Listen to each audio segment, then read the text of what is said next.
वृंदावनेश्वरी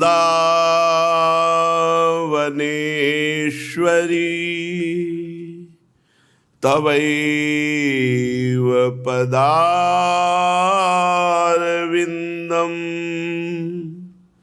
प्रेमामृतैकमकरन्द रसौघपूर्णम्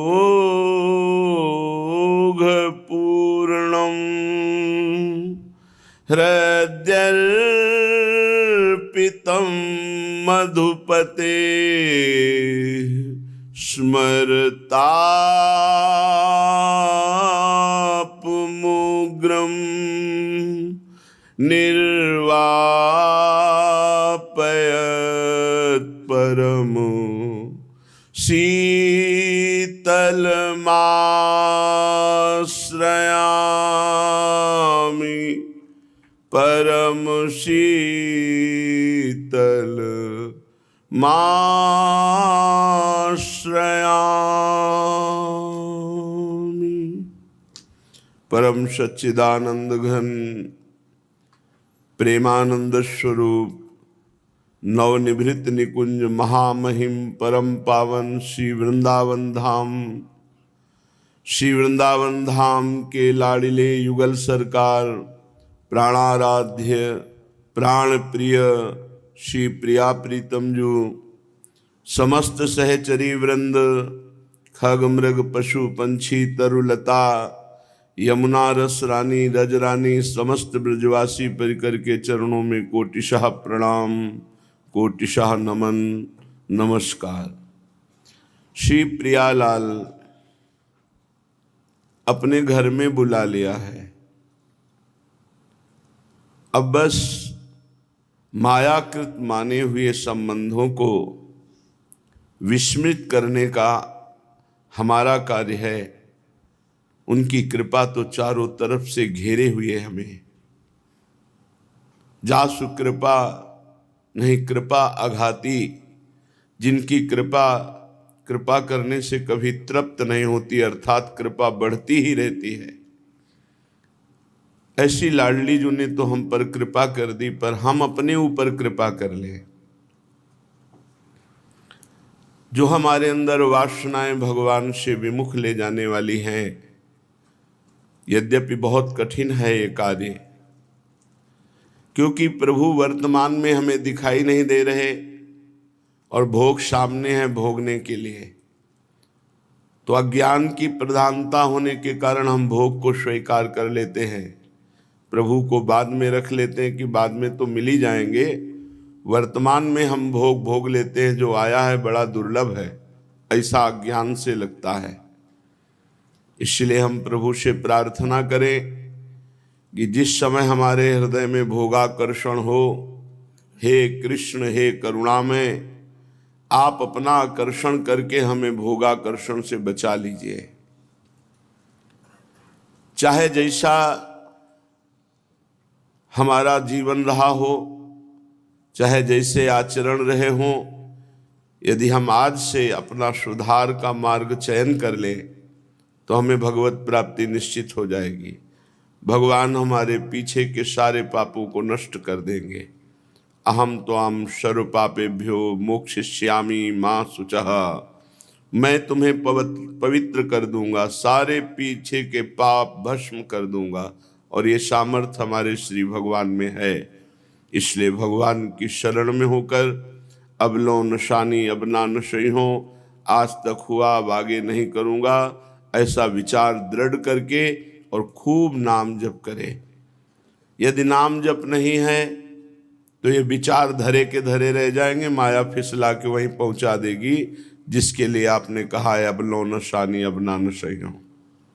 श्रीपाद परम ब्रह्म ज्ञानी महापुरुष और भगवत प्रेमी महापुरुष दोनों हैं। वो पूर्व में ब्रह्म ज्ञान से युक्त ब्रह्मबोध संपन्न महापुरुष और वर्तमान वृंदावन में व्यतीत करते हुए आज भी कालीदह में जो समाधि है, आज भी वो यहाँ विराजमान है। आज भी वो हमारे प्रियालाल की सेवा में है, वर्तमान में है।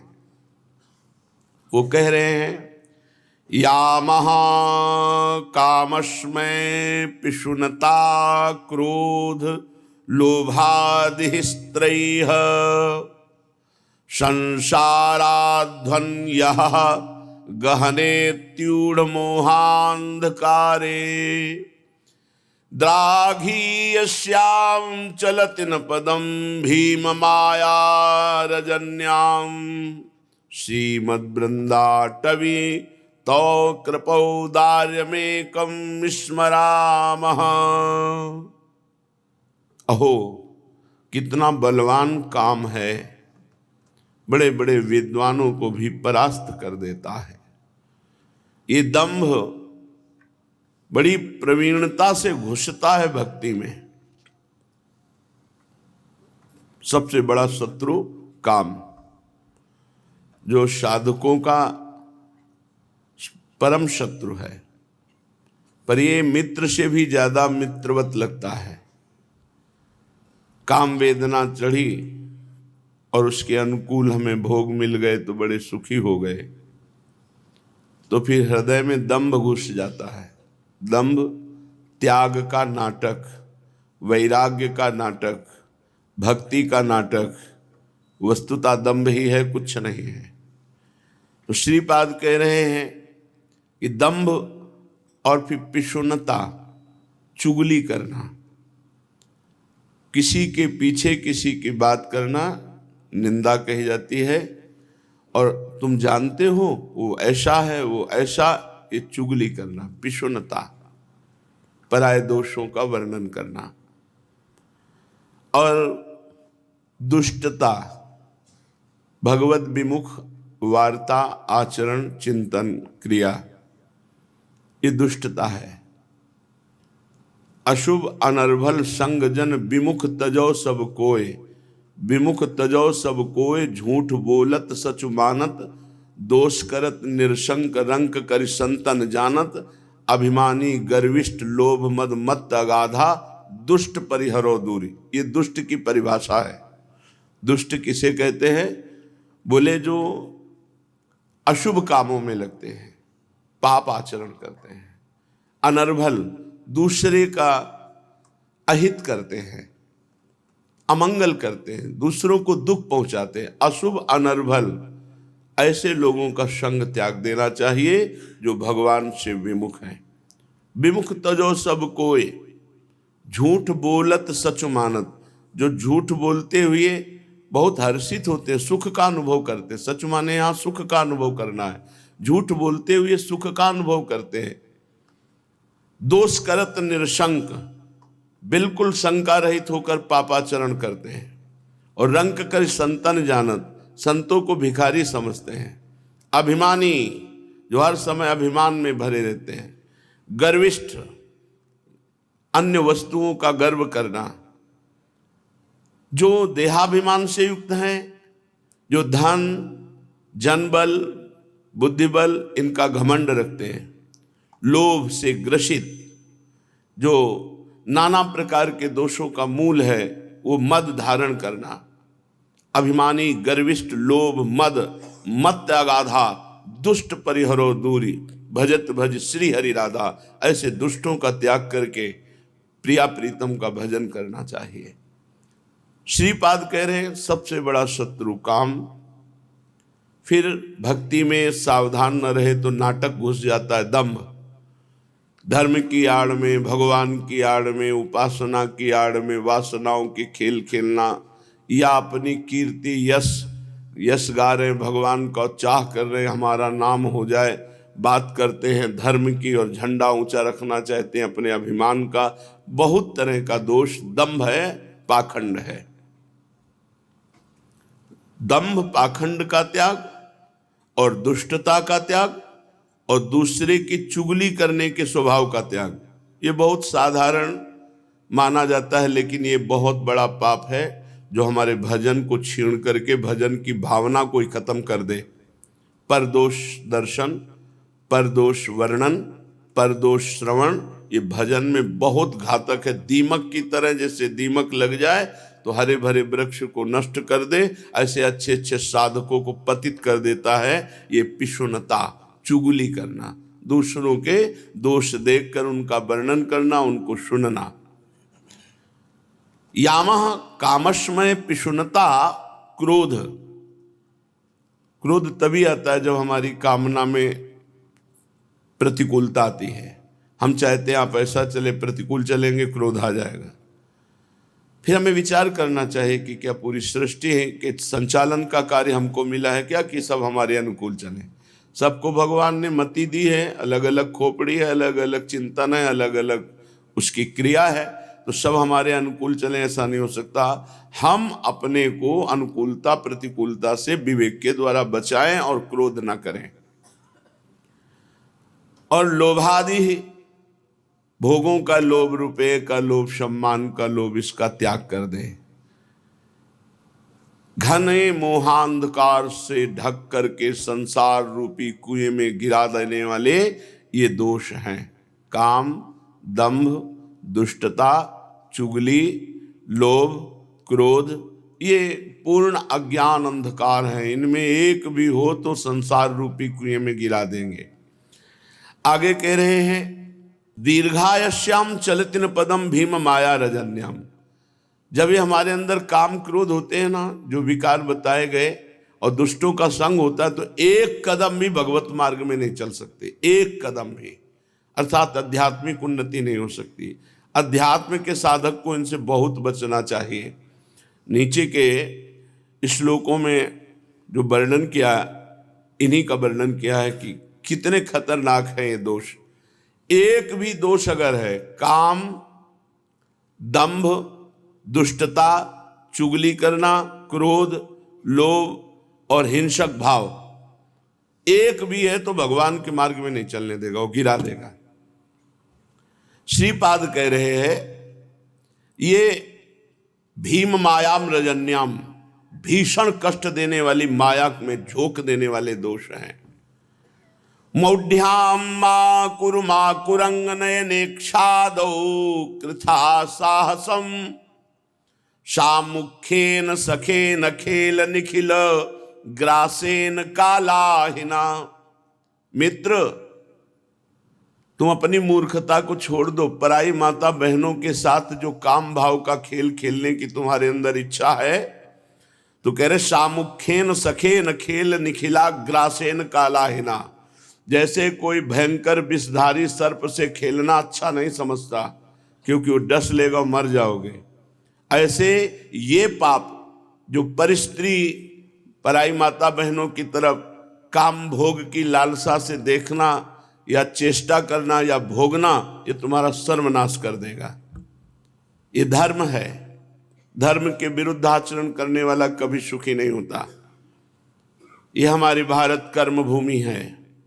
यहाँ जैसे कर्म करोगे वैसा ही आपको फल मिलेगा। बड़ा पवित्र देश है ये ऋषि मुनियों का देश है, ये धर्म प्रधान देश है। विश्व में भगवान के ऐसे अवतार कहीं नहीं देखे गए जैसे भारत में। यहाँ की नदियां भी परम पवित्र करके परम पद प्रदान करने में समर्थ है। यहाँ के पर्वत भी भगवत स्वरूप है। तो यहाँ अगर आप पापाचरण करेंगे, श्रीपाद क्यों ऐसा कह रहे हैं? हमारी एक भागवतिक व्यवस्था बनाई गई है, जब तक ब्याह न हो तब तक ब्रह्मचर्य, और जब ब्याह हो जाए तो संतानोत्पत्ति के लिए भगवत भाव के, हमने शास्त्रों में पढ़ा है कि जब संतानोत्पत्ति क्रिया करने के लिए आप तैयार हो तो पहले समस्त देवताओं को जो दिशाओं में विराजमान उनको प्रणाम, भगवान को प्रणाम, संतों को प्रणाम करके फिर हे भगवान आपकी आज्ञा पालन के, ना कि कामासक्त होकर नहीं, ये गृहस्थ धर्म में से आपकी आज्ञा पालन करने के लिए प्रभु ऐसा। पराई माता बहनों की तरफ तो बिल्कुल नहीं। आयु, श्री, कीर्ति सब नष्ट हो जाती है। जो व्यभिचारी पुरुष है वह अकाल मृत्यु को प्राप्त होता है, पक्का समझ लीजिए। उसकी आयु, श्री, कीर्ति सब नष्ट हो जाती। और जो स्त्री पराय पुरुष से रमण करती, पतिवंचक परपति रति करई रौरव नरक कल्प शत परई, 100 कल्प तक रौरव नरक का दंड उसे भोगना पड़ता है। जो स्त्री जब तक ब्याह ना हो तब तक ब्रह्मचर्य, और ब्याह हो गया तो जो पति वर्ण किया आजीवन केवल उसी पति की तरफ। ये गंदी बातें, ये पाप की बातें जो हमारे हृदय में आ गई हैं, इनको त्यागना होगा। सत्संग इन्हीं को त्यागने के लिए कह। श्रीपाद कह रहे हैं, सामुखेन सखेन खेल निखिलाग्रासेन कालाहिना। अय मित्र, से खिलवाड़ मत समझो, पराई माता बहनों से गलत भावना करना है तुम्हारा सर्वनाश कर देगा। सामुखेन सखेन खेल निखिला ग्रासेन कालाहिना। ए सखे मित्र, खिलवाड़ मत समझो, काल ग्रसित हो जाओगे, अकाल मृत्यु होगी तुम्हारी, और तुम्हारी दुर्गति होगी यहां भी और वहां भी। हरिराम व्यास जी कह रहे हैं, सावधान रहो, अगर बिच्छू का पूंछ छू गया तो डंक मार देगी, जहर चढ़ जाएगा। सावधान रहो, सांप के मुंह में विष रहता है, मुख मार दिया तुम। और सिंह के नखों में विष रहता है, वो पंजा मार दे, विषैला पंजा उसका होता है। लेकिन भगवान ने एक मूर्ति ऐसी रची है, अगर भगवान का आश्रय नहीं, भजन नहीं है, तो देखने से जहर चढ़ जाएगा। काम आदि ये जो जहर है देखने से चढ़ जाएंगे, महापुरुषों ने लिखा है। आए थे हरिभजन को बीच ही लीनी मारी, एक कंचन एक कामिनी ये लांबी तलवार। बहुत कठिन है भगवान तक पहुंचना, इतना मनोरंजन फेंक देते हैं माया का कि जीव उसी में लग जाता है। तो ऐ मूर्ख, अपनी मूर्खता का त्याग कर इसे खिलवाड़ मत समझ किसी मां बहन के साथ। काम भाव का दर्शन, काम भाव की चेष्टा तुम्हारा सर्वनाश कर देगी। अकाल मृत्यु, रोग ग्रसित और नाना प्रकार की विपत्तियों से ग्रसित हो जाएगा जो शास्त्र विरुद्ध आचरण करेगा। मदिरा पीना, मांस खाना, पराई स्त्री से व्यभिचार करना, जुआ खेलना, हिंसा करना, ये सब महत् पापों में रखा गया है, जिसे आज लोग उत्तम पार्टी समझते हैं, नरक जाने की पार्टी।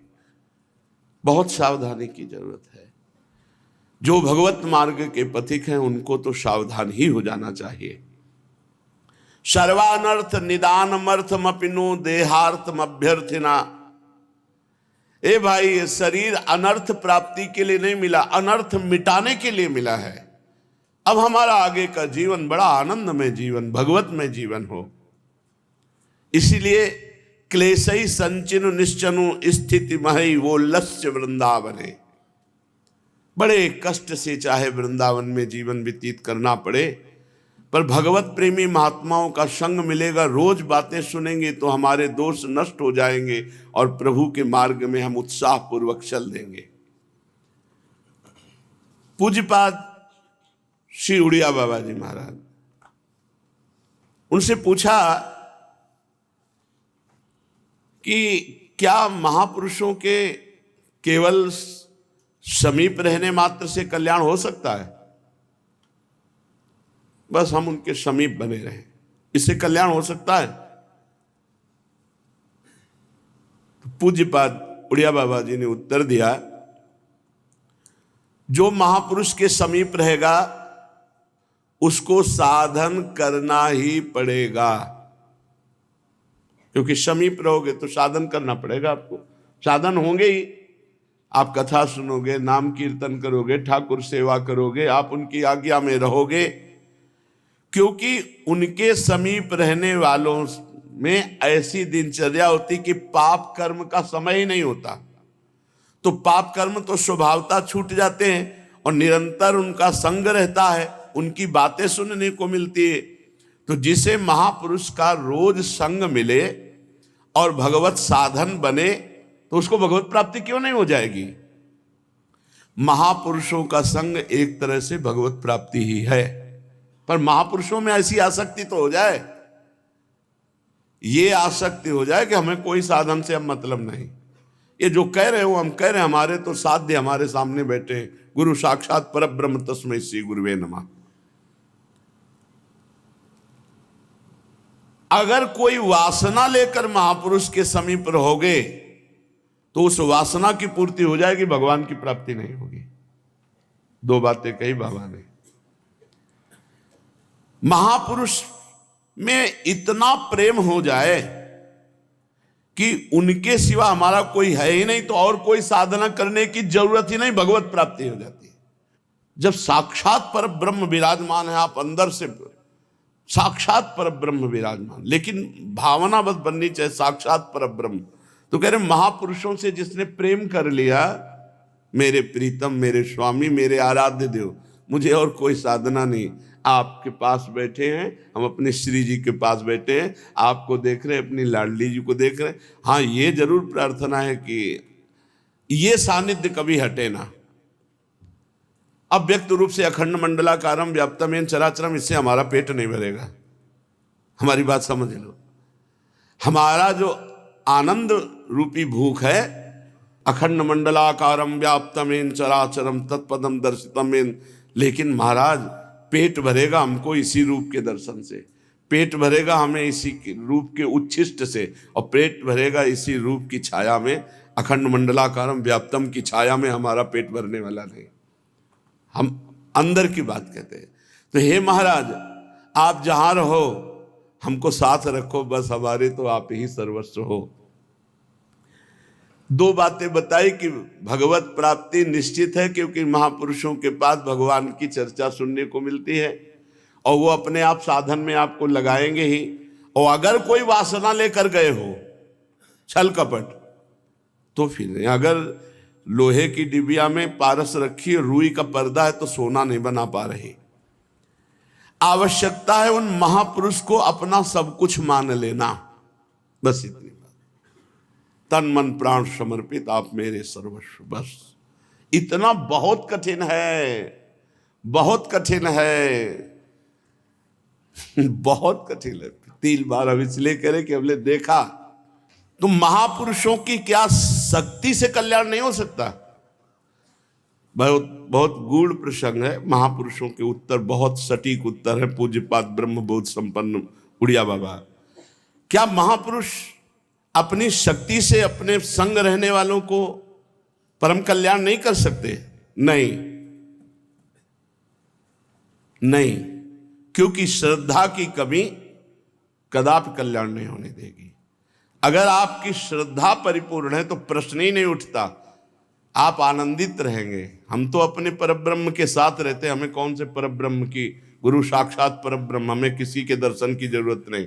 हमें रोज हमारे इष्ट के दर्शन होते हैं, रोज इष्ट से संभाषण होता है। बोले श्रद्धा की कमी के कारण नहीं होंगे। ये कोई ना समझे कि मनमानी आचरण कर रहे हैं और गुरुदेव के समीप रह रहे हैं तो हमारा हो जाएगा। तब जब हमें और नहीं, कोई ठौर नहीं, तो भी हो जाएगा, गारंटी है। अब हमारा कोई और नहीं, ठौर नहीं, हम जैसे हैं वो आपके हैं। मनावे कल्याण करना न करना, हम गले पड़ गए, आपके हैं, अब हो जाएगा। अगर कहीं अन्य आश्रय है तो भी नहीं होगा, पक्की बात। घोर से घोर उद्दंड स्वभाव और दुराचारी स्वभाव हो, बस एक बात पकड़े रहे कि आपके सिवा हमारा कोई नहीं है। उनको अपने सर पर बैठाल कर ले जाना पड़ेगा, ले जाना पड़ेगा, क्योंकि उमा राम स्वभाव जे जाना, ताई भजन तज भाव लाला। जैसे हमारे भगवान का स्वभाव ऐसे भक्त का स्वभाव होता है, छोड़ नहीं सकते वो। लेकिन आपका अगर अन्य आश्रय है तो फिर बात नहीं होगी। अन्य आश्रय नहीं होना चाहिए। भरोसो दृढ़ इन चरणन केरो, बस आप कैसे हो इससे कोई मतलब नहीं। महाराज, आपने कहा कि श्रद्धा की कमी के कारण महापुरुष अपनी शक्ति से कल्याण नहीं कर सकते, तो श्रद्धा का स्वरूप क्या होगा? कैसे मानी जाए कि श्रद्धा है?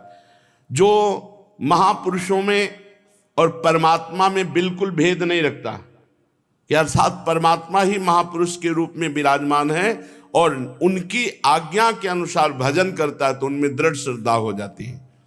जैसे आप निश्चित समझो, जब प्रियालाल की कृपा का अनुभव, तो उस समय गुरुदेव सामने होते हैं। प्रियालाल बाद में दर्शन, पहले गुरुदेव होते हैं। जब आनंद की उमगन होती तो पहले गुरुदेव के चरणारविंद माथे पे होते हैं और यह लगता है अहेतु की कृपालु, अहेतु की कृपालु। फिर जब आनंद में डूबते तो पहले गुरुदेव, पहले गुरुदेव।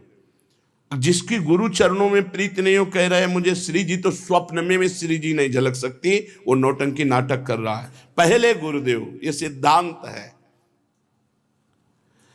क्या भगवत दर्शन उन महापुरुष की कृपा से हो सकते हैं या नहीं?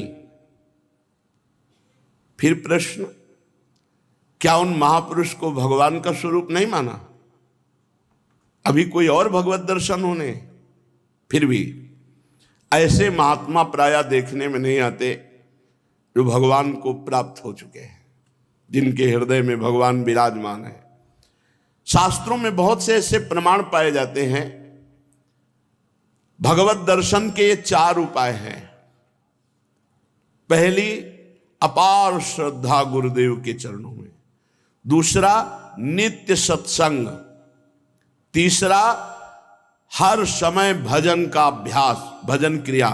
चौथा, कोई भी पाप, दुर्गुण, दुराचार हमारे अंदर ना हो तो बिना मांगे भगवान के दर्शन हो जाएंगे।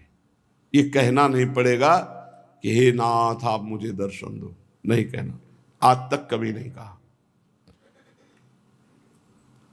हमारी मांग 2-3 हुई थी जीवन में। पहली मांग हुई थी जब भाई जी का सानिध्य वाणियों का मिला, तो भाई जी से मिलने की प्रबल लालसा हुई। परिवाग भाई जी अंतर्धान हो चुके हैं। प्रबल लालसा मतलब प्रबल लालसा, गंगा का किनारा, एकांत क्षेत्र, तो एकदम वो लालसा। दूसरी, जब वृंदावन आए तो प्रबल लालसा, वृंदावन वास की प्रबल लालसा, जिया नहीं जाएगा अगर वृंदावन नहीं मिला। तीसरी लालसा, प्रबल गुरुदेव की लालसा, हमें ऐसे समर्थ गुरुदेव मिले जो हमारे प्रश्नों का उत्तर दे सके, हमारे चित्त का समाधान कर सके, हमें प्रियालाल के प्रेम के मार्ग में दृढ़ कर सके। प्रबल लालसा, बस ये कभी हमारे अंदर की, हम अपनी योग्यता ही नहीं समझी इस बात की। बस यही समझते रहे आपको जैसा समझ में आवे, आपको जैसा। तो अन मांगे आगे आवे गो, जीव पल लागे पल को। बिना मांगे बरसने वाली हमारी श्री जी हैं। हरिवंश महाप्रभु ने जब ये श्लोक का गान किया तो इसके आगे नहीं लिखा कि मांगना पड़ेगा हमें। आप स्वजनों के सुख से दूर हो, अर्थ के सुख से दूर हो, साधना के द्वारा प्राप्त हुए भी सुख से उदासीन हो जाओ, तो बरसंत में वो सहजाद्भुत सौख्य धाराम श्री राधिका चरण रेणु महामिस्मरामि, अपने आप अपार कृपा। ये 4 बातें भगवत दर्शन करने की इच्छा वाले साधक में होनी। प्रबल श्रद्धा, प्रबल श्रद्धा में कहीं किसी भी तरह से संशय नहीं हो सकता। प्रबल श्रद्धा, अगर गुरुदेव में कुछ ऐसा दिखाई देता है तो श्री कृष्ण, क्रोध दिखाई देता है शिव, व्यवहार दिखाई देता है ब्रह्मा, इसलिए गुरुर ब्रह्मा गुरुर विष्णु गुरुदेव महेश्वरा, गुरु साक्षात परब्रह्म तस्मै श्री गुरुवे नमः। उसकी प्रबल श्रद्धा में कभी आँच ही नहीं आ सकती। और सत्संग, नित्य सत्संग का नशा होना चाहिए। और भजन क्रिया, जैसे भोजन क्रिया 3 बार हो रही ना, ऐसे प्रतिपल भजन क्रिया। और पाप और दुर्गुणों से भय, पाप और दुर्गुण आचरण नहीं होने, भगवत दर्शन अपने आप हो जाएंगे। अन मांगे आगे आप, अपने आप आ जाएंगे।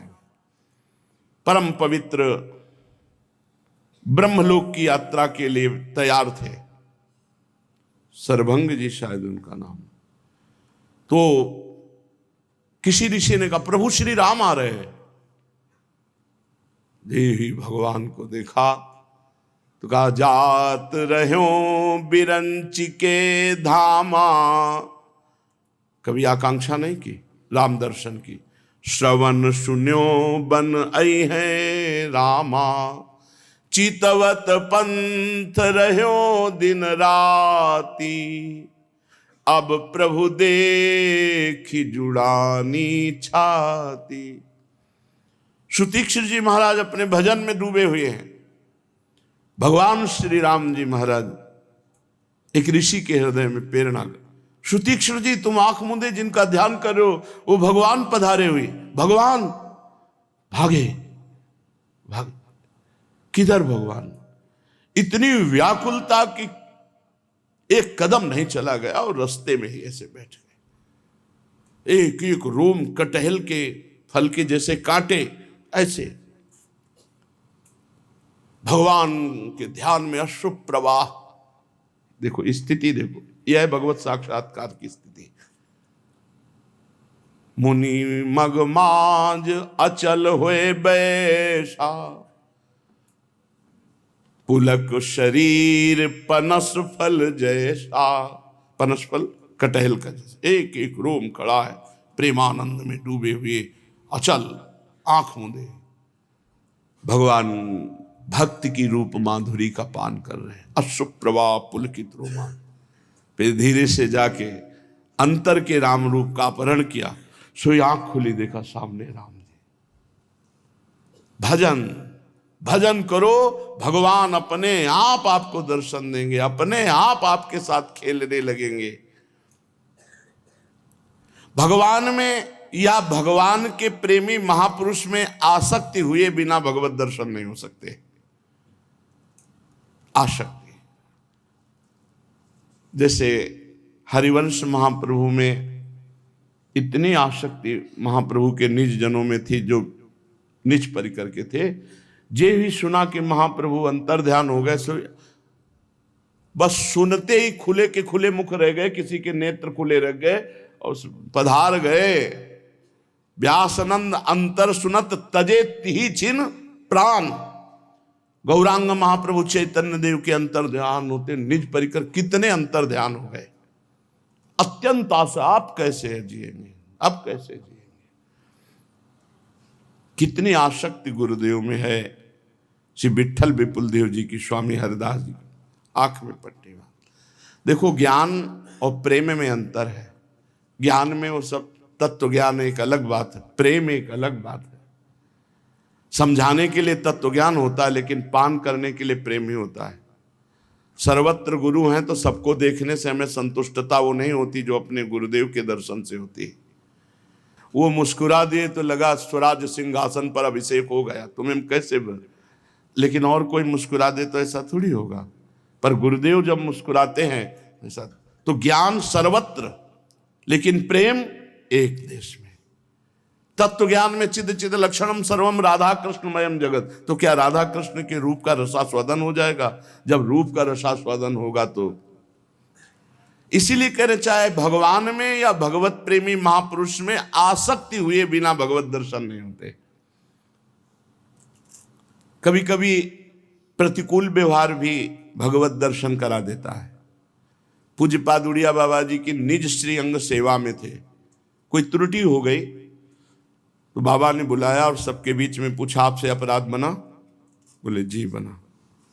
3 वर्ष हमारे सामने मुख मत दिखाना, ना हमारा दर्शन करना ना अपना दर्शन देना। 3 वर्ष हमें दिखाई मत देना, चलो निकलो यहां से। 3 वर्ष में ब्रह्मबोध करा दिया।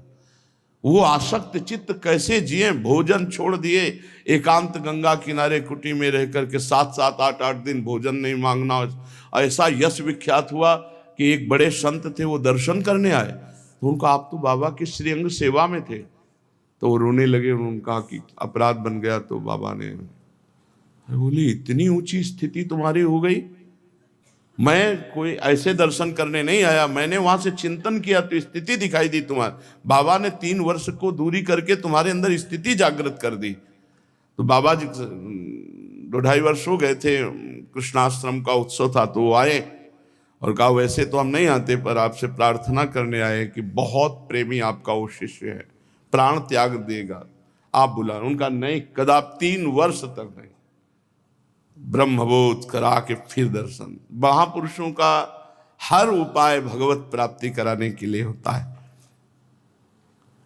भगवत प्राप्ति या तो भगवान में आसक्ति या महापुरुष। बिना भगवत प्रेमी महात्माओं के भगवान में आसक्ति हो ही नहीं सकती। आसक्ति का उपाय है रात दिन उनका चिंतन करना। रात दिन उनका, अहोभाग्य है जिनको अपने गुरुदेव का रात दिन चिंतन होता रहता है। हमारे गुरुदेव, हमारे प्राण प्रिय। प्रतिकूलता में ज्यादा चिंतन होता है। जब प्रतिकूलता हो जाती है तो रात दिन चिंतन होता है। अनुकूलता में है ना कि प्रसन्न है तो थोड़ा चाहे इधर विस्मृति भी हो जाए, पर विस्मृति क्या, अगर गुरु रूप का चिंतन नहीं हो रहा तो इष्ट रूप का चिंतन हो रहा है। पर जब प्रतिकूलता होती तब केवल गुरु रूप का चिंतन होता, केवल गुरु रूप का, क्योंकि ये पता है ना कि उनके सिवा, जैसे हम कहीं भी पैर रखें तो पृथ्वी ही है, ऐसे हमारे आधार गुरुदेव है, गुरुदेव के सिवा आधार नहीं। ये जब महापुरुष कृपा करते हैं तब ये चार बातें आ जाती हैं उनके जनों में, ध्यान देना। पहला, उनके द्वारा दिए हुए नाम का जप, गुरुदेव के द्वारा दिए हुए नाम का मंत्र का जप, ये बात आ जाएगी। जिसको भगवत दर्शन होने गुरु कृपा पात्र है, उसमें सबसे पहला लक्षण आएगा गुरुदेव के द्वारा दिए हुए नाम मंत्र में रुचि, वो भूल नहीं सकता। दूसरा, गुरुदेव के स्वरूप का ध्यान, ध्यान मूलम गुरु मूर्ति, पूजा मूलम गुरु पदम, मंत्र मूलम गुरु वाक्यम, मोक्ष मूलम गुरु कृपा। गुरुदेव का ध्यान करते हुए गुरु मंत्र का जप, नाम का जप। तीसरा, गुरुदेव की बातें, गुण, रूप, इनके श्रवण, इनकी महिमा में बार बार चिंतन में चित्त डूबना। हमारे गुरुदेव ने ऐसा कहा था, गुरुदेव हमें बहुत प्यार करते हैं, गुरुदेव ऐसी बात, गुरुदेव ने ऐसा, ये। अगर हम अपने गुरुदेव की बातें लिखें तो एक मोटा ग्रंथ लिख जाएगा। अद्भुत अद्भुत चमत्कार, अद्भुत अद्भुत चमत्कार। ये बिल्कुल एक अक्षर बनावटी शब्द नहीं कह, अद्भुत चमत्कार। कैसे कैसे ये तो मतलब, और जब गुरुदेव से तो कहते थे तो 1 मिनट में सब रद्द कर देते ऐसे। फिर कहते देखो हमें नहीं पता, ये श्री जी करती हैं, अब तुम्हारा हाथ श्री जी के हाथ में दे दिया है। हो कैसे कैसे तुम्हें बताए, कितने कृपालु, तुम्हारा हाथ श्री जी के हाथ में दे दिया है। ये सब श्री जी करती हैं। हमारी वाणी जी में लिखा है, जो हम गुरु जी बोलते थे तो पूरा दिमाग में चढ़ा के लौट के आकर के पहला काम होता था डायरी में लिखना, गुरु जी ने ये वचन बोले। गुरुदेव के रूप का ध्यान। तीसरी बात, गुरुदेव की महिमा श्रवण, गुरुदेव की महिमा चिंतन, गुरुदेव के गुणों का चिंतन। मतलब 20 वर्ष हो गए, एक भी रहनी में इतना अंतर नहीं, एक भी रहनी।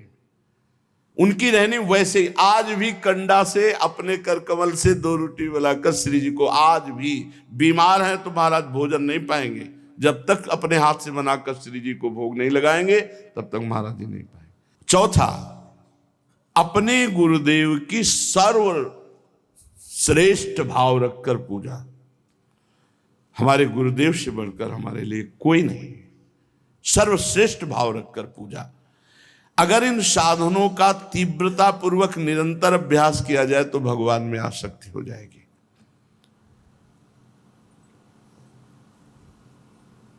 चलते हैं, सच्चिदानंद भगवान श्री कृष्णचंद्र जी ब्रज में प्रकट होकर अद्भुत रसमयी लीलाएं कर रहे हैं।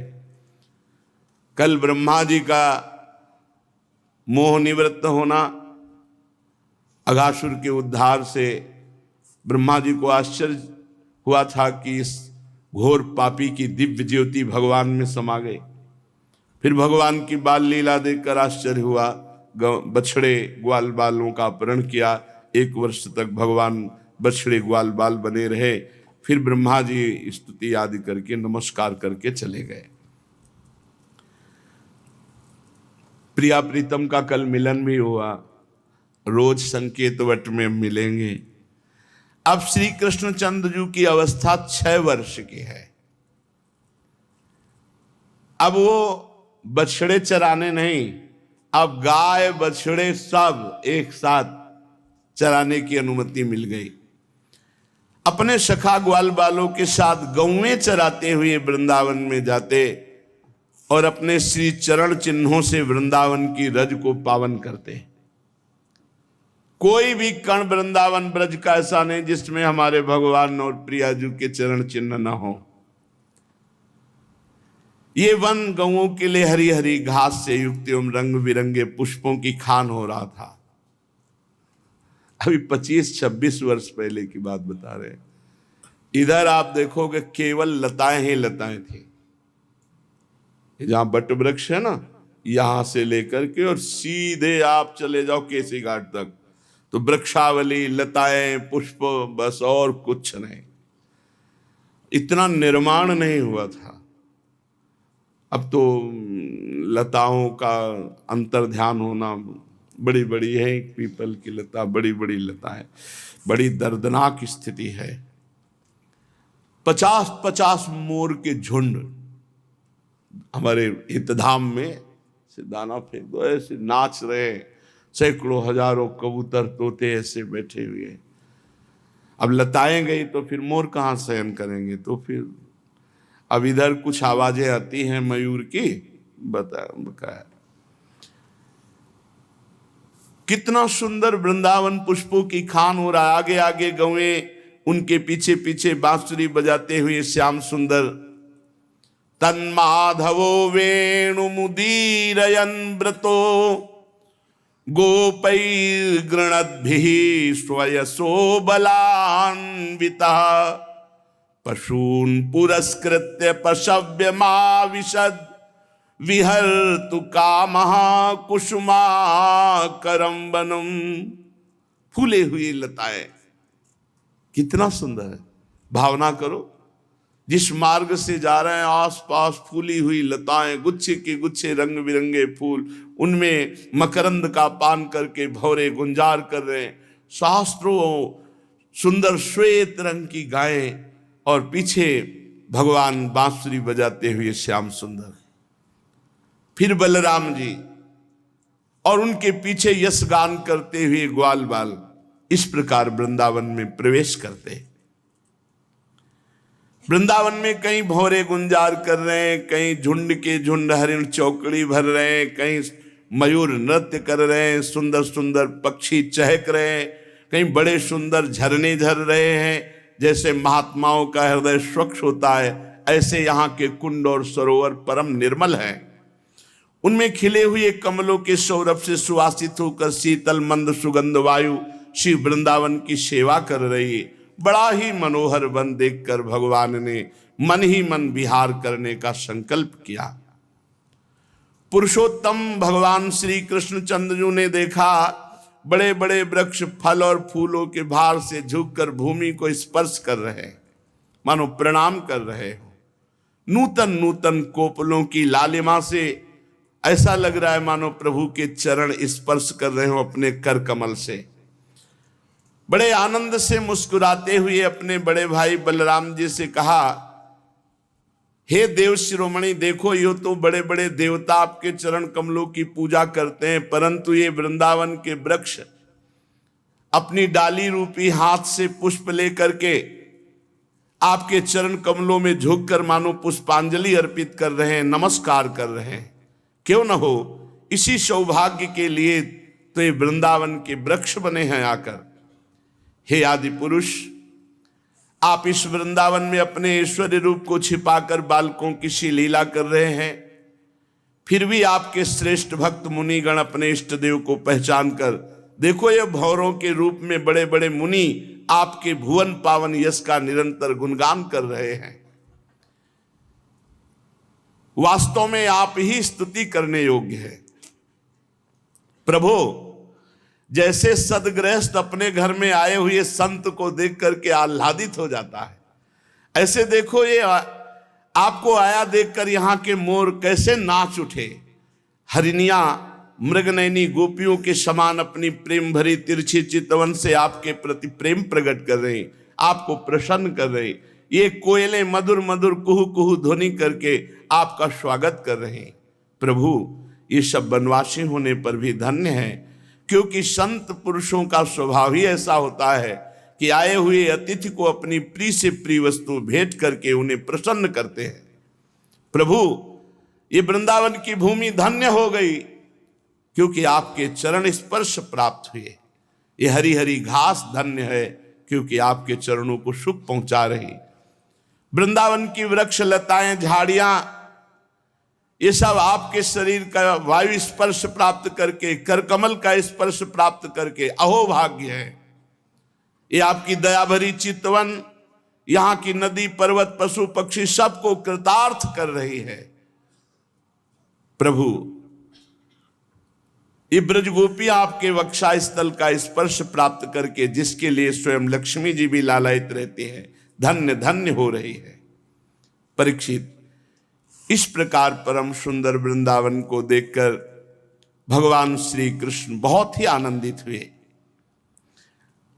अपने सखा ग्वाल वालों के साथ गोवर्धन की तराई में गौएं चराते हुए अनेक प्रकार की बाल लीलाएं करते। एक तरफ ग्वाल बाल बैठ करके भगवान श्री कृष्ण की चर्चा करते, दूसरी ओर बलराम जी के साथ बनमाला पहने हुए भगवान भौरों के स्वर में स्वर मिलाकर गुंजार करते हुए खेलते।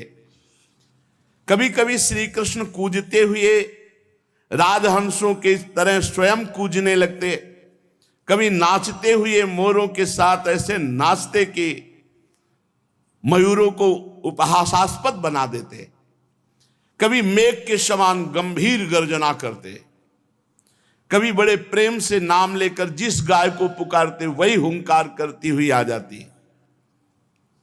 कभी चकोर, क्रौंच, चकवा, भरदूल, मोर आदि पक्षियों की आवाज, कभी बाघ सिंह आदि की गर्जना, कभी बाघ सिंह आदि से भयभीत होने वाली लीला। जब बलराम जी खेलते खेलते थक कर किसी ग्वाल बाल की गोद में सिर रखकर लेट जाते तो भगवान श्री कृष्ण धीरे धीरे चरण दबाने लगते, पंखा झलते, बलराम जी की सेवा करते। कभी नृत्य तो गायतः क्वापि वल्गतो युध्यतो मिथः गृहीत हस्तौ गोपालान् हसंतो प्रशंसतु। कभी एक दूसरे के सामने ताल ठोककर कुश्ती लड़ने लगते, कभी एक दूसरे से होड़ बांधकर नृत्य करते, और कृष्ण और बलराम ऐसे गले में हाथ डालकर देख देख के वाह वाह वाह वाह ऐसा कहते।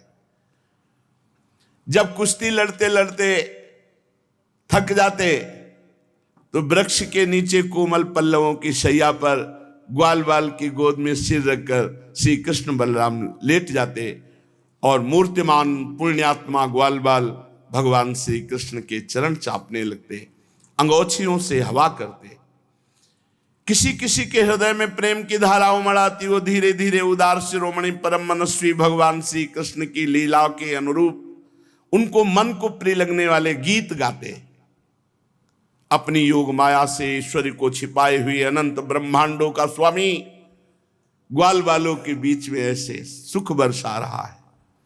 ऐसी लीला करते मानो ठीक कोई मनुष्य बालक ग्वाल बाल ही हो। स्वयं भगवती लक्ष्मी जिनके चरण सेवा में संलग्न रहती है, इन ग्रामीण बालकों को उन्हीं चरणों के चापने का सौभाग्य मिलता है और भगवान उनके साथ साधारण बालक की तरह खेल खेलते। पर कभी कभी उनकी ऐश्वर्यमयी भागवतिक लीलाएं प्रकट हो जाती। बलराम जी और श्री कृष्ण के सखाओं में एक प्रधान सखा थे श्री दामा।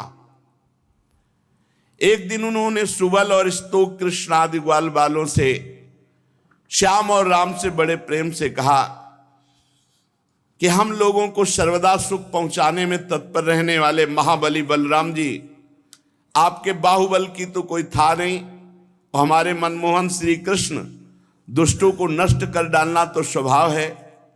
यहां थोड़ी दूर पर एक बड़ा भारी वन है, उसमें पात के पात ताड़ के वृक्ष भरे पड़े हैं और बहुत ताड़ के फल पक पक कर गिरते हैं। पर वहां धेनुकासुर नाम का एक दुष्ट दैत्य रहता है, उसने किसी को भी फल, अगर कोई फल लेने गया तो उसे मार देता है। भैया बलराम जी, भैया श्री कृष्ण, वो दैत्य गधे के रूप में रहता, स्वयं बड़ा बलवान और बहुत से गधे उसके साथी हैं जो दैत्य हैं, गधे के रूप में रहते। शत्रुघाती भैया उस दैत्य ने अब तक न जाने कितने मनुष्यों को मार डाला। यही कारण है इस वन में कोई भी पशु पक्षी मनुष्य कोई भी नहीं जाता, और बड़े सुंदर सुंदर सुगंधित फल है ताड़ के। देखो ना, सुगंध आ रही, खाने का मन होता है, चारों ओर मंद मंद सुगंध फैल रही। तनिक ध्यान दो भैया, तुम्हारे मुख में पानी आ जाएगा, रस आ जाएगा। श्री कृष्ण, हमारा तो मन मचल पड़ा है फल पाने के लिए। दाऊ दादा बड़ी उत्कट अभिलाषा की फल पाए, पर वो गधे का रूप रख करके बलवान दैत्य मार देगा अगर हम जाएंगे तो। ग्वाल बालों की बात सुनकर भगवान श्री कृष्ण और बलराम एक दूसरे पे दृष्टि मिलाई और कहा अच्छा भैया, और ताल बन की ओर चल पड़े। बलराम जी ने अपनी मजबूत बाहुओं से ताड़ का एक पेड़ पकड़ा और मतवाले हाथी की तरह जेब हिलाया तो ढेर सारे फल नीचे गिरे। जब गधे के रूप में रहने वाले दैत्य ने फलों के गिरने का शब्द सुना तो मानो पृथ्वी को कंपायमान कर रहा ऐसे दौड़ा। बलवान था, बहुतों को मार चुका था। बलराम जी के सामने आया, दुलत्ती छाती पे मारी, बहुत रेखता हुआ। क्रोध में भरकर रेखता हुआ दूसरी बार बलराम जी के पास आया, पीठ करके फिर दुलत्ती चलाई। बलराम जी जब पूरे अनंत ब्रह्मांडों को सरसों के दाने की तरह फड़ में रखे तो इसकी दुलत्ती क्या करेगी। एक हाथ से दोनों पैर पकड़े और घुमा करके ताड़ के वृक्ष में मारा। धेनुकासुर पधार गया और बड़े ताड़ के वृक्ष हिलकर खूब फल गिरे। तड़तड़ा कर एक दूसरे वृक्षों को हिलाते हुए ऐसे बहुत से वृक्ष गिर पड़े। बलराम जी के लिए तो एक खेल था, परंतु उनके द्वारा फेंके हुए गधे के शरीर धेनुकासुर से चोट खा खा कर वहां सब पूरा वन, जितने पके फल रखे सब नीचे आ गए। भगवान बलराम जी अनंत भगवान शेष है। सारा संसार ठीक वैसे ही उत्प्रोत है जैसे सूतों में वस्त्र। तब भला उनके लिए कौन से आश्चर्य की बात थी। जब धेनुकासुर मारा गया तो उसके जो और दैत्य धेनुक के रूप में रहते थे सब आग बबूला हो गए और बलराम जी श्री कृष्ण के ऊपर टूट पड़े। जो आया पीछे के पैर पकड़ पकड़ के सबको ताल वृक्षों पर दे मारा।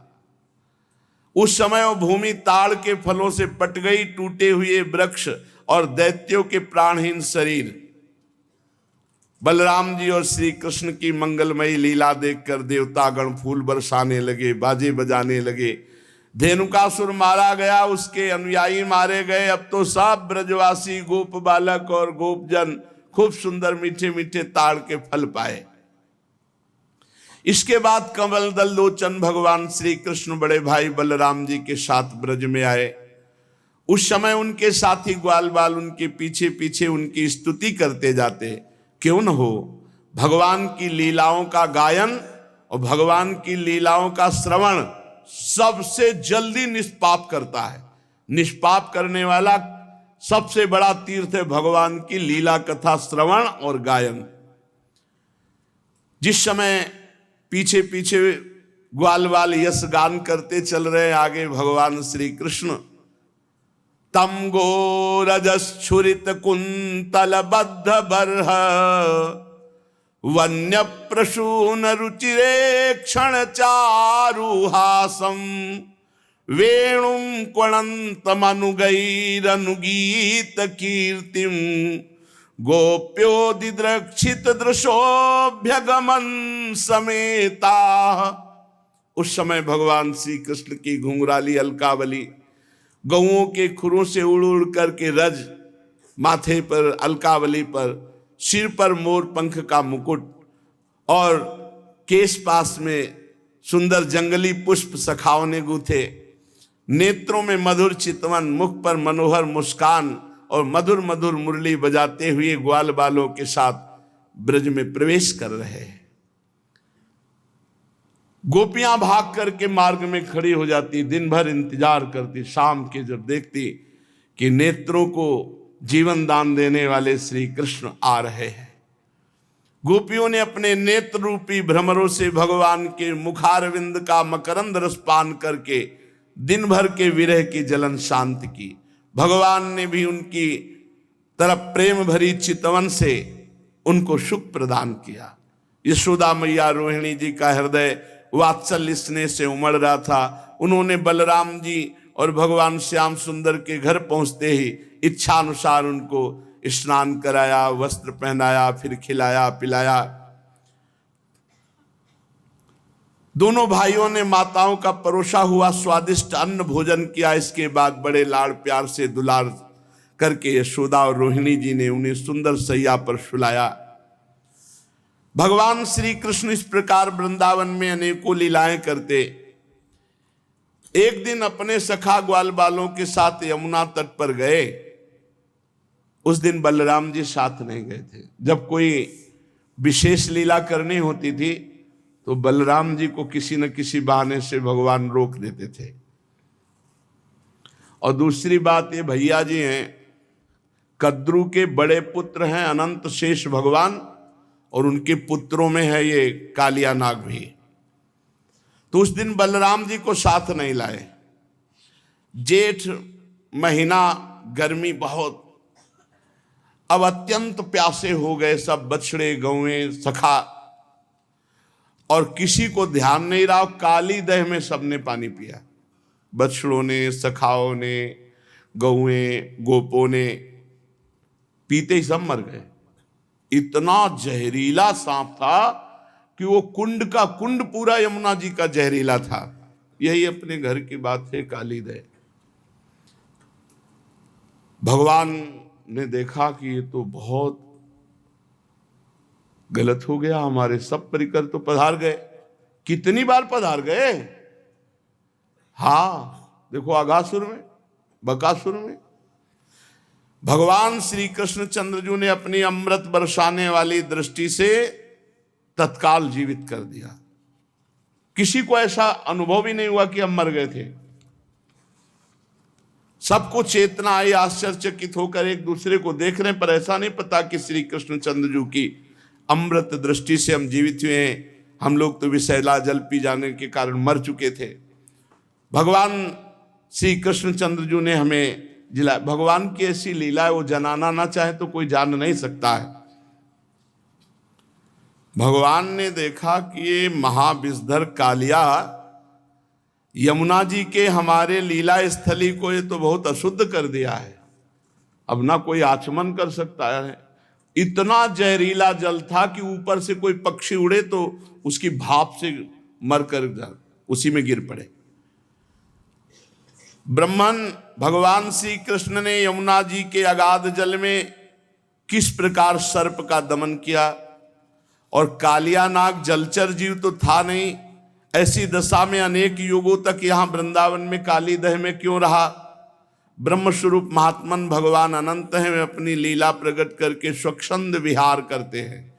गोपाल रूप से उन्होंने जो उदार लीला की वो अमृत स्वरूप है, उसका श्रवण करके बहुत सुख मिलता है। आप कृपा करके ये रहस्य वर्णन करें, यहाँ वृंदावन में क्यों रह रहा था ये कालिया। और कालिया कोई सांप, कोई जलचर जीव तो है नहीं, बराबर जल में ही क्यों रह रहा था। तो श्री सुखदेव जी ने कहा, परीक्षित, यमुना जी में ये विशाल कुंड है।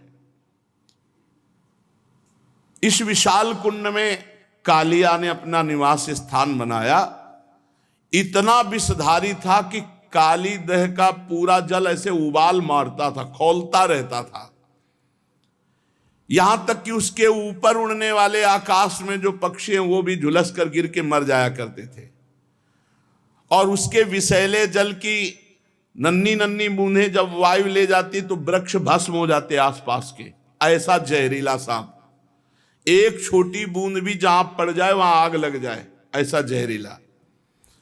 पशु पक्षी लता वृक्ष सब नष्ट हो रहे थे आसपास के। भगवान ने कहा है, मेरी लीला विहार स्थली, इस दुष्ट का तो दमन करना ही पड़ेगा। जब उन्होंने देखा कि सांप का विष का वेग बड़ा प्रचंड भयंकर है, विष ही इसका महान बल है, और मेरी विहार स्थली यमुना जी दूषित हो गई हैं, तो भगवान श्री कृष्ण ने खेल रचा। आओ भाई सब कंदुक लीला खेलते हैं।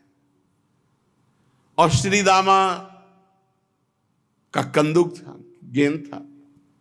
भगवान ने लिया, सीधे घुमा के मारा, काली दह में गिरा। ए कन्हैया हमारा गेंद, जैसे बच्चे, अब तो हमें गेंद चाहिए, तुझे गेंद चाहिए ना, मैं भी ला के देता हूं, चुप रहे। और भगवान ने फेंका इसीलिए था कोई बहाना मिले, और कमर में पीतांबर बांधी और संकल्प बनाया, एक कालिया अब भागना पड़ेगा तुझे, और ताल ठोकी और कूद गए जल पे। भयंकर विष, विष जल क्या विष एकदम। और भगवान के कूदने से जल और हिलोने मांगने लगा। 400 हाथ तक जल छिटका, जब अचिंत महाशक्ति भगवान ताल ठोक करके कूदे, और मतवाले गजरात की तरह डूबते हुए मथते जाते थे जल को। भगवान की भुजाओं की टक्कर से बहुत जल में शब्द हो रहा था, सो रहा था कालिया कालीदय में। आंख से सुनने वाले काली नाग ने वो आवाज सुनी, कौन आ गया इतना बलवान की जीवित मेरे देह में घुसाया। सहन नहीं हुआ, वो चिढ़ करके सामने देखा एक नीलमणि श्याम सुंदर सलोना बालक, वर्षाकालीन मेघ के समान अत्यंत सुकुमार, इतना सुंदर कि थोड़ी देर तो कालिया पहले दर्शन ही करता रहा। वक्षास्थल पर सुनहरी रेखा, पीतांबर धारण किए हुए, मंद मंद मुस्कुराकर भुजाओं से जल को ऐसे मार रहे। कालिया ऊपर से लेके चरण तक दर्शन किया। चरण मानो कमल की पराग की गादी हो नीचे के, इतना आकर्षक रूप की काफी देर तो वो रूप ही दर्शन करता रहा। फिर देखा ये मुझसे तनिक भी भयभीत नहीं हो रहा, मौज से मेरे विषैले जल में खेल रहा। तब उसको क्रोध आ गया और उसने सांप का बल पहले वो बंधन में बांधता है, भगवान को बंधन में बांधा और डसा मर्म स्थानों में। उसके सैकड़ों फण थे। भगवान श्री कृष्ण को नागपाश में बांध करके और अपने फण से डसा। अब तो ग्वाल बाल सब मूर्छित हो रहे हैं, क्योंकि इन ब्रजवासियों ने शरीर, सुहृद, धन संपत्ति, स्त्री पुत्र, भोग, कामनाएं, ये सब त्याग कर भगवान श्री कृष्ण को ही अपना मानते हैं। इसलिए ब्रजवासी सर्वश्रेष्ठ है। गाय बैल बछिया बछड़े सब दुख से डकराने लगे। श्री कृष्ण की ओर टकटकी बांधे हुए सब देख रहे हैं, सबका प्राण व्याकुल। इधर ब्रज में बड़े उत्पात शुरू हो गए। अब शकुन देखकर नंद बाबा ने कहा कि बलराम तुम आज यहाँ क्यों हो?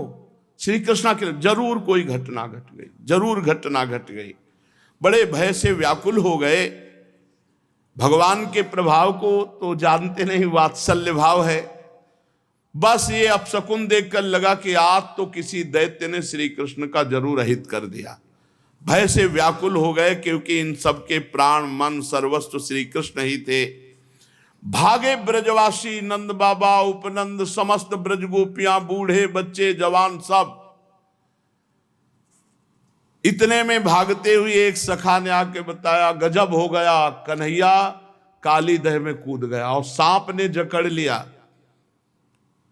अब तो बलराम जी व्याकुल नहीं है, क्योंकि जानते हैं कि हमारे ऊपर शयन करने वाले सांप से तो उनको कोई भय है नहीं, और उनको विष से क्या भय है।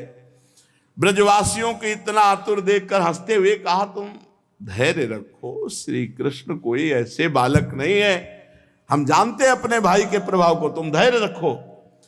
लेकिन ब्रजवासी प्यार जो प्रभु से ही केवल किए हुए हैं, सब यमुना के समीप पहुंच गए, सब देख रहे। बाबा मैया तो कूदने ही वाले थे, बलराम जी ने जबरदस्ती बाबा को रोका, और युवतियों ने, ब्रज युवतियों ने, मैया तो भारी व्याकुल। जब दूर से देखा कि कन्हैया नाग पास में बंधे हुए, तो मैया तो बेहोश हो गई कुंड के समीप ही।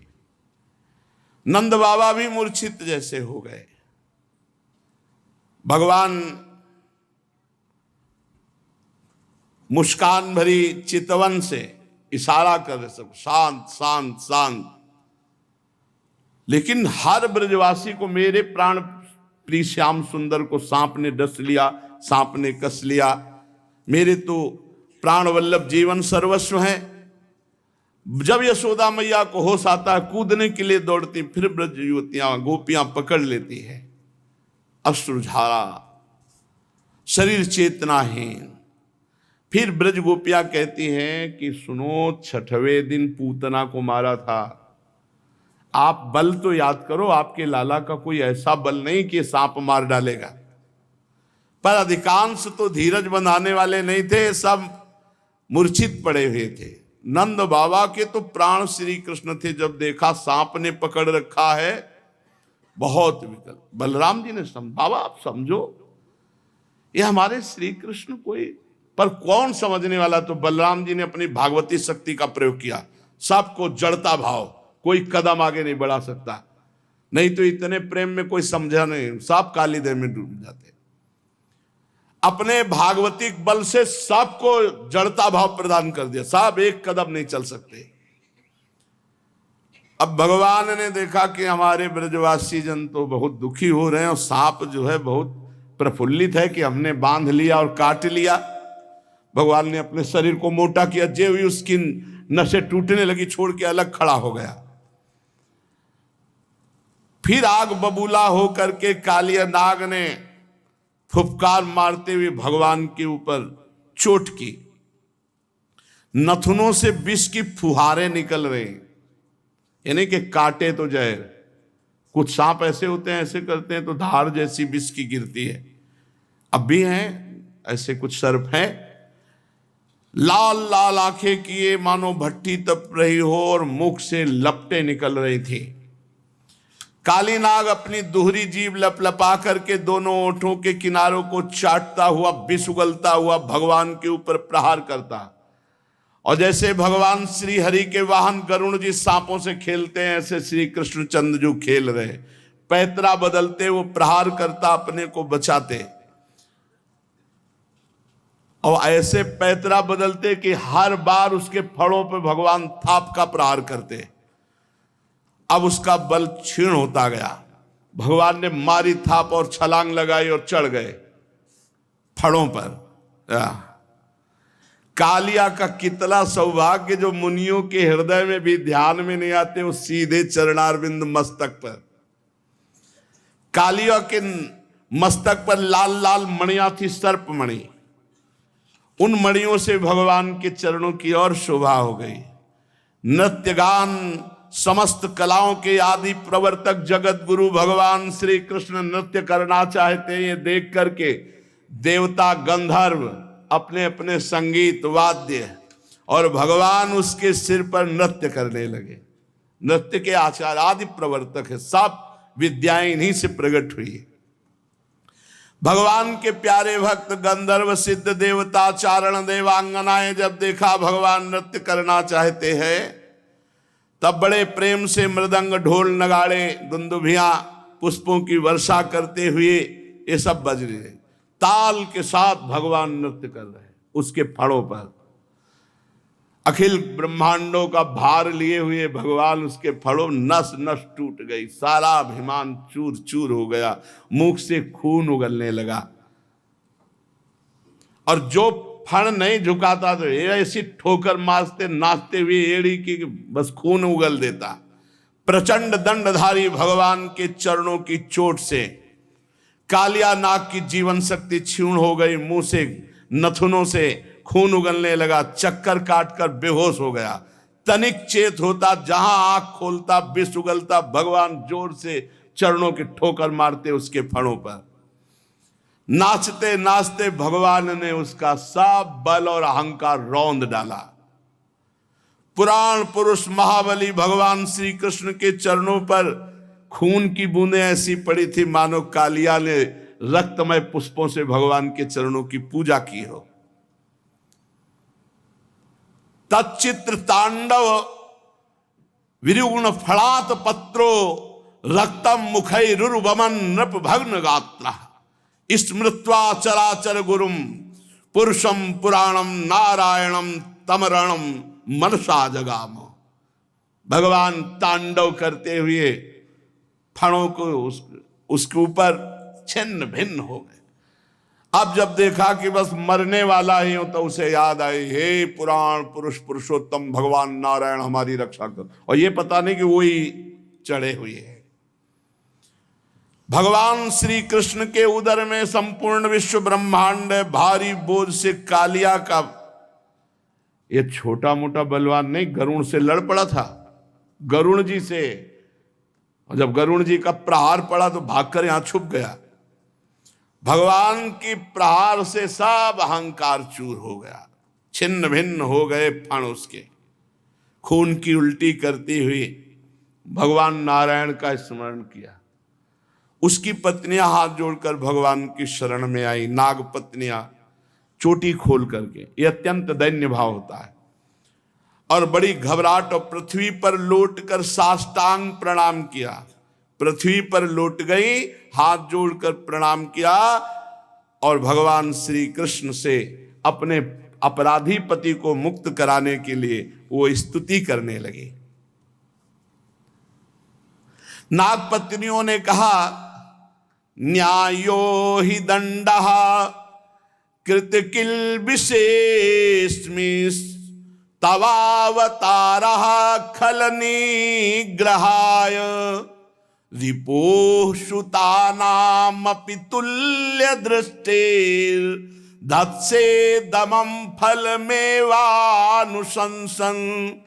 अनुग्रहोऽयं भवतः कृतो हि नो दंडो असतां ते खलु कल्मषापः यद्दंड सूकत्व ममुष्य देहिनः क्रोधोपि तेनोग्रह एव सम्मतः। प्रभु, मुझे पता चल गया आप अवतारी पुरुष हैं।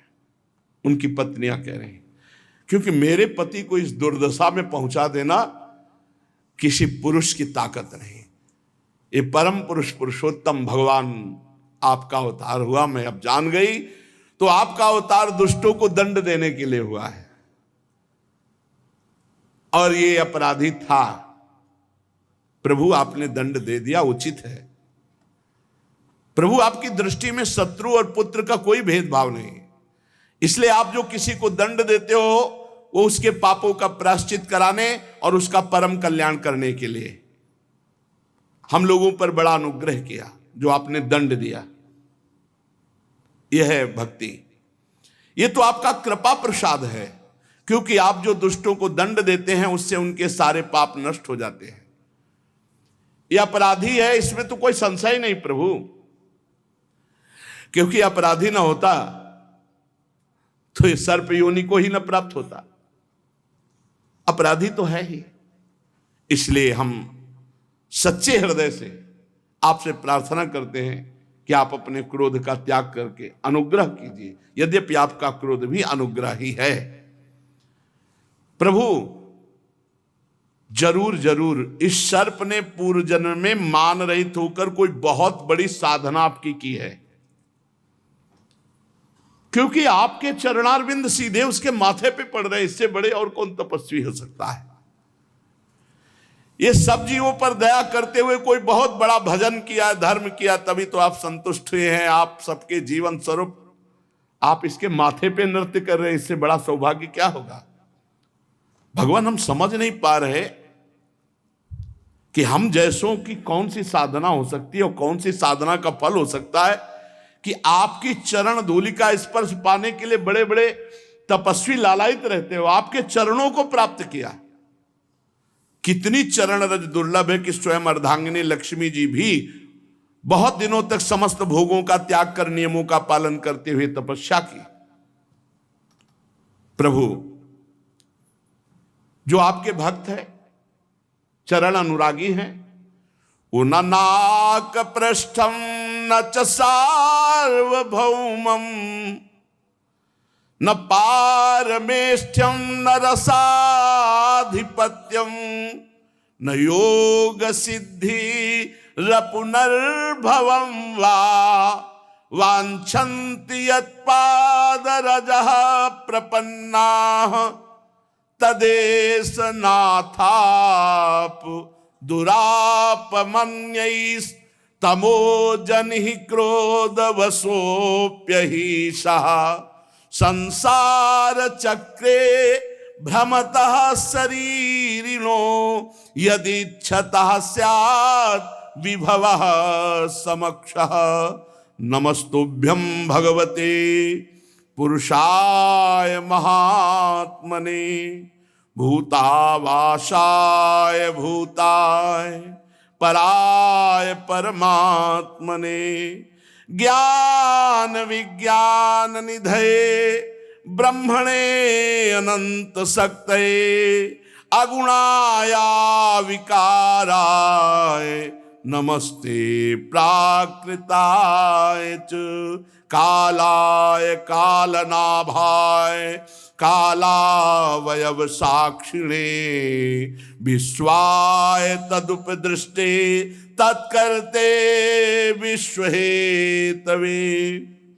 नागपत्नियां विनय कर रहे, हे प्रभु आपके चरण कमलों की धूल की शरण जो ले लेते हैं उनको ऐसा आनंद प्राप्त होता है कि वो स्वर्ग का राज्य नहीं चाहते, वो पृथ्वी की बादशाही नहीं चाहते, वो रसातल का राज्य नहीं चाहते, वो ब्रह्मा का पद नहीं चाहते, वो अणिमाद योग सिद्धियां नहीं चाहते, यहां तक कि जन्म मृत्यु से छुड़ाने वाले कैवल्य मोक्ष की भी इच्छा नहीं करते।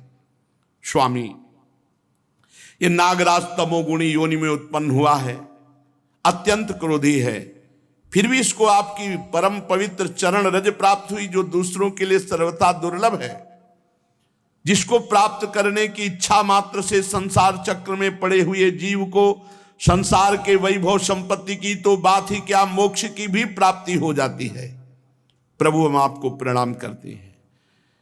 आप अनंत एवं अचिंत्य ईश्वर के नित्य निधि हैं। आप सबके अंतःकरण में विराजमान होने पर भी अनंत हैं। आप समस्त प्राणी और पदार्थों के आश्रय, सब पदार्थों के रूप में विद्यमान हैं। आप प्रकट से परे स्वयं परमात्मा हैं। हम आपको नमस्कार करते हैं। आप प्रभु सब प्रकार के ज्ञान के अनुभवों के खजाने हैं। आपकी महिमा अपार अनंत शक्ति है। आपका स्वरूप अपराकृत दिव्य चिदानंदमय है। प्राकृत गुणों एवं विकारों का आप कभी स्पर्श ही नहीं करते। आप ही ब्रह्म हैं। हे ब्रह्म स्वरूप श्री कृष्ण, हम आपको नमस्कार कर रहे हैं। आप प्रकृति में क्षोभ उत्पन्न करने वाले काल हैं, काल शक्ति के आश्रय हैं, काल के क्षण कल्पादि समस्त अवयवों के साक्षी हैं। आप विश्व रूप होते हुए इस विश्व से अलग भी हैं, दृष्टा भी हैं।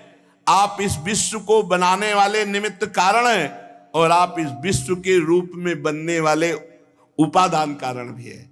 विश्व बनाने वाले आप और विश्व के रूप में बनने वाले आप। प्रभु, आप पंचभूत, उनकी तन्मात्रा, इंद्रियां, प्राण, मन, बुद्धि, सबका खजाना चित्ते आप हैं। नमो अनंताय सूक्ष्माय कूटस्थाय विपश्चिते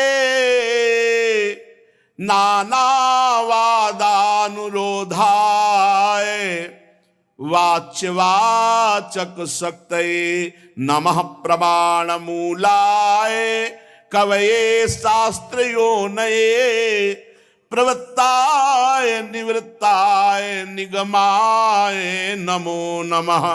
नमः कृष्णाय रामाय वासुदेव सुताय च वसुदेव सुताय च प्रद्युम्नाया निरुद्धाय शाश्वतां पतये नमः। नमो गुण प्रदीपाय गुणात्मच्छादनाय च गुणवृत्त्युपलक्ष्याय गुणदृष्टेष्व संविदे। और भी बड़ी स्तुति है, शेष चर्चा आगे। भगवान की महिमा का गान करते हुए नागपत्नियों ने भगवान से प्रार्थना की कि हमारे पति को क्षमा कर दिए। बड़े सुंदर शास्त्र के अनुभूत महापुरुषों के हृदय में जो वृत्तियां होती हैं, ये नाग पत्नियां बड़ी तपस्वी हैं, बड़ी भजनानंदी हैं, जो भगवान की ऐसी महिमा का गान करती हैं, क्योंकि इनको अनुभव है, तभी तो भगवत साक्षात्कार हुआ। तो शेष चर्चा आगे। श्री राधा वल्लभ लाल की।